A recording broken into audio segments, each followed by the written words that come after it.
badannya Bapak Kiai Hasan Toha, Masya Allah ya, saya yakin beliau orang yang sangat menjaga makanan. Ya, kenapa? Nggak kelihatan. Jadi zaman dulu waktu saya masih di Semarang, saya lihat masih seperti itu aja badannya. Ya tidak terlalu kurus, ya kurus banget, krempeng enggak, gemuk banget enggak. Saya coba Bapak Ibu tanya sama beliau apa yang dimakan. Dan bagaimana beliau masih sangat fit dalam kondisi seperti sekarang. Ya. Saya sangat yakin ada rahasia-rahasia itu yang kuncinya adalah kembali ke ayat tadi. Wa kulu wasrabu wala tusrifu, makan tapi jangan berlebihan. Makan yang halal, ya, makan yang thayyib gitu kan, kata Allah begitu, seperti itu. Nah, jadi protokol pertama lah protokol detox ya. Maka kalau ini ya fasting clinic itu di mungkin rumah sakit Islam Sultan Agung itu dibuat, Masya Allah ya, fasting clinic, ajarkan mereka mengenal sunnah Nabi. Mengobati orang kolesterol, mengobati orang asam urat, mengobati penyakit-penyakit, bahkan penyakit seperti diabetes yang saya baca dalam buku The Fasting, fasting apa tuh ya? Lupa saya. Ada dua dokter, Bapak Ibu nanti bisa lihat itu. Dokter itu namanya James Dinick sama Jason Fung. Mereka menerapkan pola-pola puasa, which is itulah puasa-puasa sunnah menurut saya, kepada orang-orang yang sudah 15 tahun, 20 tahun mengidap kencing manis ya, dan bahkan sudah terapi dengan insulin. Ternyata dengan pola puasa, dengan protokol yang ketat pastinya, itu ternyata mereka bisa kembali normal gula darahnya. Subhanallah ya. Maka saya katakan kalau ini kita bisa kembalikan lagi hal kita, selain dapat pahala ya, kita juga mengajak orang untuk kembali kepada sunnah baginda Nabi Shallallahu Alaihi Wasallam. Itu yang pertama. Yang kedua, protokol detoksifikasi. Sebagaimana konsep Tibu Nabawi adalah mengeluarkan, jadi membersihkan juga mengeluarkan. Maka Islam, mungkin Bapak Ibu sudah pernah mendengar hadis ini ya, hadis yang berbunyi kata Nabi SAW, "Asyifa'u fi salasatin syarbatil 'asal wa syartahtil mihjam wa kaitin nar." Kata Nabi SAW, kesembuhan itu ada 3 kata Nabi. Yang pertama apa? Meminum madu. Ya, syarbatil 'asal. Maka dalam madu ada kesembuhan. Ya. Maka konsep pengobatan Islam itu wajib ada madunya. Dan kalau kita dalam keseharian kita, saya sarankan, jangan pernah ketinggalan madu di rumah. Jangan pernah ketinggalan madu, minum madu di rumah. Bahkan ada di lain hadis yang lain Nabi menjelaskan bahwa rumah yang di dalamnya ada kurma, maka rumah tadi tidak akan kelaparan. Maka di luar Ramadan pun di rumah harus ada kurmanya. Ya, ngambil berkahnya di situ.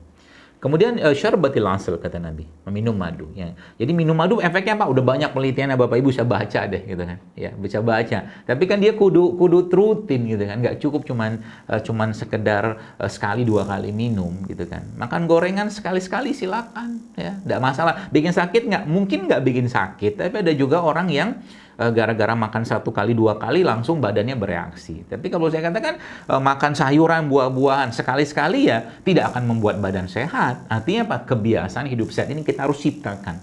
Yang pertama tadi kita kembali ke hadis tadi, syarbatil asal. Yang kedua apa? Syartahtil mihjam kata Nabi. Berbekam.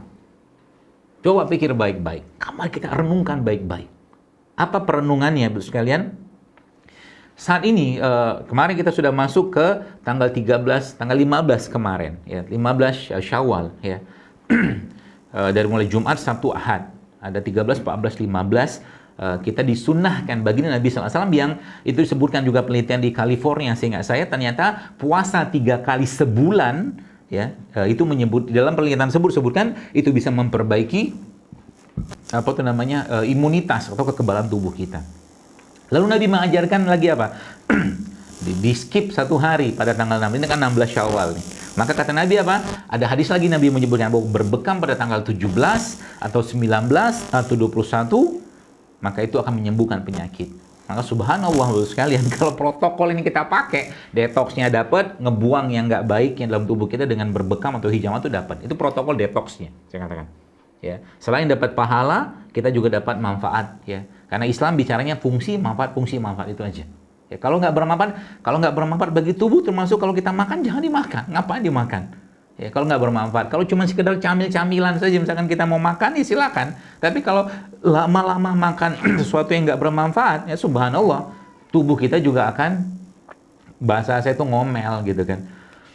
Maka protokol tadi dipakai lah ya untuk kita semua, dan saya menasihati diri saya pribadi Bapak sekalian ya, bahwa iman kita itu ya akan lemah dengan banyaknya makan. Ya, iman kita itu bisa lemah dengan banyaknya makan, terlalu banyak makan, terlalu banyak tidur, terlalu banyak bicara nggak bermanfaat. Lemah iman kita. Ya, subhanallah. Nah, lalu selanjutnya Bapak sekalian, kita kembali ke bagaimana Allah menjelaskan tentang itu semua. Maka pengaturan selanjutnya, ya mungkin pengaturan selanjutnya adalah pengaturan tentang bagaimana pola makan. Ya, pola makan yang baik dalam keseharian kita. Bagaimana kita mentadaburi ayat atau mungkin mempelajari ayat ini? Sebenarnya simpel. Kalau Bapak Ibu baca di surat Abasa, saya juga pernah menulis tentang itu waktu itu, saya ingat saya, atau di kajian saya katakan, Abasa itu, diet Abasa itu diet yang sangat baik sekali kalau kita mau kerjakan. Ya, kalau isi piring kita tuh kita bagi 3, maka 4/6 adalah sayuran dan buah-buahan. Kemudian 1/6-nya adalah biji-bijian dan 1/6-nya lagi nanti akan ada protein. Ya, baik hewani atau nabati. Dan Islam bukan vegetarian, maka makanlah daging, tapi yang berlebihan. Ya, makan daging karena ada asam amino yang ada di daging tidak ada pada tumbuhan. Ya, maka makan daging tidak masalah. Cuman kontrol makanannya. Ya, kurma sangat sehat, tapi kalau sehari seseorang makan kurma sekilo, masalah juga untuk badannya. Madu sehat, tapi kalau sehari minum madu seliter juga nggak baik, gitu kan? Apalagi macam-macam lah, pokoknya berlebihan, gitu kan? Itu jadi pola makannya itu diatur di situ, ya. Maka di sini dunia mungkin boleh saya katakan dunia nutrisi, dunia diet segala macam itu mengenal ya konsep food combining seperti yang sekarang kita banyak kenal. Itu emang jangan mencampurkan makanan terlalu banyak, gitu kan. Maka Nabi kalau lo pengen makan kata Nabi 1/3 untuk makan, 1/3 untuk minum, 1/3 untuk udah. Itu sebabnya dalam Islam makan bukan untuk kenyang, tapi makan itulah memberi hak ke badan kita. Kasih dia haknya. Haknya apa? Ya makanan-makanan yang kalau sering saya sampaikan tuh living food. Dan itu gampang kok sebenarnya kalau kita memperbaiki. Dan akibatnya Bapak sekalian, apa yang terjadi gini? Sebenarnya tubuh kita ini diberikan kemampuan oleh Allah untuk memperbaiki dirinya sendiri. Asal diberikan bahan bakar, yang bahasa saya itu bahan bakar dan bahan baku yang tepat dan kondisi yang tepat. Kalau sudah diberikan kondisi seperti maka insya Allah dia akan memperbaiki dirinya sendiri kok. Ada puasa, ada bekam, Masya Allah ya. Tambah lagi dengan ada makanan-makanan yang halal dan thayyib. Nah, lalu kita berlanjut ke edisi selanjutnya. Tentang tadi kalau tadi makanan tentang konsep isi piring ya. Isi piring ya. Jadi kalau isi piring itu kalau dibagi dengan 3 tadi, maka insya Allah tidak akan banyak masalah kepada kita. Asal jangan berlebihan juga ya. Kemudian yang selanjutnya adalah bagaimana Al-Quran menjelaskan tentang tanaman-tanaman yang ada pada Al-Quran atau tumbuhan-tumbuhan yang ada pada Al-Quran. Ya. Ada 21 jenis tumbuhan Al-Quran. Ya. Ada beberapa mungkin kita tidak bahas semua. Ada madu di situ, kemudian ada zaitun, ada habatus sauda, ada bawang putih, ya, ada wangi-wangi macam-macam lah. Ya.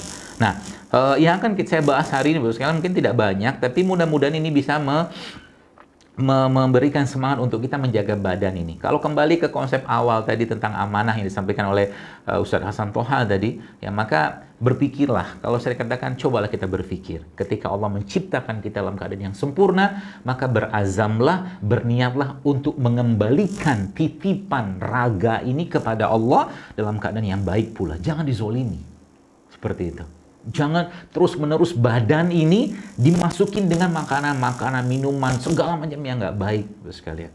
Janganlah, ya. Maka mulai hari ini boleh saya katakan, mari kita berazam ya untuk menjadikan hidup sehat itu sebagai bagian dari rasa syukur, bagian ketaatan kita pada. Dan bagaimana protokolnya simpel, tinggalkan yang nggak baik dulu. Sebelum tinggalkan yang nggak baik, bersihkan dulu dengan puasa, dengan berbekam. Ya, baru ya kita meninggalkan yang nggak baik lalu isi dengan yang baik-baik. Nah, apa isinya isi yang baik itu boleh saya katakan? Nah, kita lihat secara syar'inya atau secara tuntunan baginda Nabi SAW terlalu banyak kalau kita mungkin sampaikan di sini. Tapi kalau boleh saya katakan ada tiga hal yang penting yang mungkin saya menyarankan Bapak Ibu sekalian untuk mulai dirutinkan. Mulai dirutinkan, dan inti efeknya itu akan luar biasa. Kalau sudah yang tidak baik ini di stop Bapak sekalian, dan kita tahu kok mana yang baik, mana yang tidak baik atau kurang baik lah, kita tahu. Gak usah saya bahas lagi ini nggak baik, udah kita paham kok. Ya. Mie instan semua sudah tahu nggak sehat, gitu kan. Tapi kalau sekali-sekali makan boleh nggak? Ya boleh aja sih. Ya tapi kalau saya pribadi nggak mau. Kenapa? Kadang-kadang ada banyak penyakit yang tiba-tiba gara-gara makan satu bahan tertentu, tiba-tiba muncul autoimunnya, muncul apa segala macam. Mendingan nggak usah, menurut saya. Seperti itu. Ya. Nah, yang pertama madu, boleh saya katakan madu. Jangan pernah tinggalkan madu, sekalian. Ya. Yang kedua kurma. Nah, yang ketiga zaitun. Yang keempat ada 4 maaf. Madu, kurma, zaitun, dan habatus sauda. 4 ini kita pegang tiap hari. Kenapa? Kayak sekarang orang heboh luar biasa dengan ya pasti heboh dunia ya dengan orang bergelimpangan mati dengan COVID ini. Semoga Allah jauhkan kita semua kaum muslimin dan negara kita ini dari wabah ini dan dijauhkan lagi dari wabah yang lain ya. Kita tidak tahu ke depannya seperti apa. Bisa jadi ada wabah-wabah yang lain lagi ke depan. Terus sekalian, kita tidak tahu. Tapi boleh saya katakan, mari kita jaga dulu lah. Siapkan payungnya dulu. Sehingga nanti, kalau sudah ngerti konsepnya, maka kita akan tenang kita menghadapi ini semua. Ya, Bapak Ibu. Jadi itu 4 hal tadi. Madu, zaitun, kurma, habatus sauda. Ya. Dan silakan Bapak Ibu mungkin baca penelitian-penelitian tentang itu sudah sangat-sangat banyak sebenarnya ya. 4 hal tadi. Karena terlalu banyak kalau kita bahas ya. Saya boleh kan 4 hal tadi kunci dulu.